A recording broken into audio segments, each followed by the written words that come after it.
Picture Britain in 410 AD, a land that had thrived under Roman rule for centuries.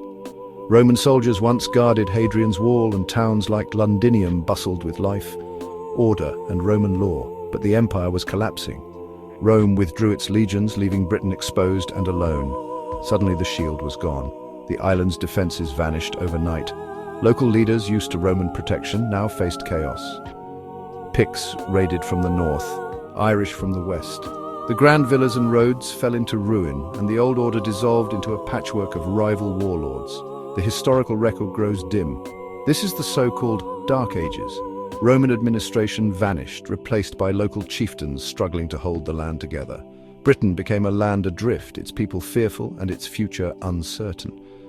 Into this fractured world, new arrivals from across the sea would soon come. The stage was set for a dramatic transformation.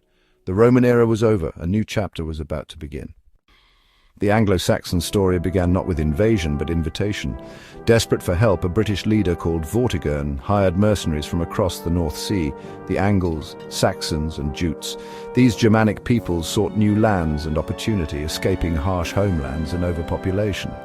They came as warriors and migrants, bringing families and all they owned in sturdy wooden ships. Their journey was perilous, a one-way trip to a new life. The Angles, Saxons and Jutes arrived in separate bands, each led by its own chieftain. They were promised land for their service, but soon ambitions grew. These newcomers would not remain mercenaries for long. They were here to stay, and their arrival would reshape Britain forever. The age of the Anglo-Saxons had begun. The alliance between Britons and their mercenaries quickly soured. Disputes over pay led the Anglo-Saxons to seize land by force, sparking decades of brutal conflict. Legendary battles like Aylesford and Baden Hill became turning points, with Britain sometimes halting the Saxon advance. Yet, the Anglo-Saxon tide was relentless. They settled, farmed, and built new communities. Over time, small warbands merged into powerful kingdoms: Northumbria, Mercia, Wessex, and others. This era, the Heptarchy, saw constant rivalry for supremacy. Leaders like Penda of Mercia and Oswald of Northumbria became legends. The old Roman province faded, replaced by a mosaic of Anglo-Saxon realms. England was born from conquest and conflict. The island's map and its destiny had been redrawn.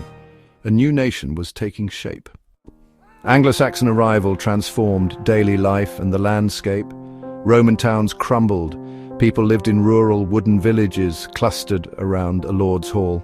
Society was tribal and hierarchical, kings at the top, warrior thanes below, free peasants and slaves at the bottom.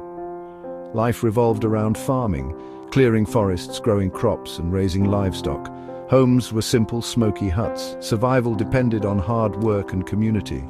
Men farmed and fought, women managed households, weaving, baking and brewing. The old Latin and Celtic tongues faded, replaced by the Germanic dialects of the newcomers. Over time, these merged into Old English, the root of our modern language. Place names changed, and the very sound of the land shifted. The transformation was total. Language, culture, and daily life were remade. The legacy of this era still echoes in the English countryside and in our words today. The Anglo-Saxons had made England their own. A new identity was forged from the ashes of Rome. The Anglo-Saxon conquest was a cultural reset that shaped modern England.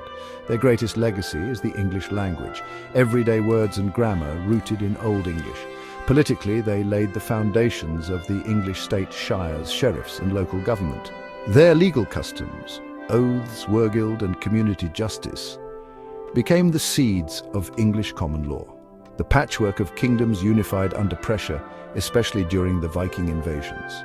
Kings like Alfred the Great forged the first kingdom of England. The Anglo-Saxons gave the land its name, its language, and its enduring identity.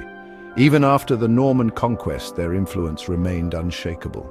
England's counties, customs, and myths all trace back to this era. From fractured Britannia, the Anglo-Saxons forged a nation that would endure.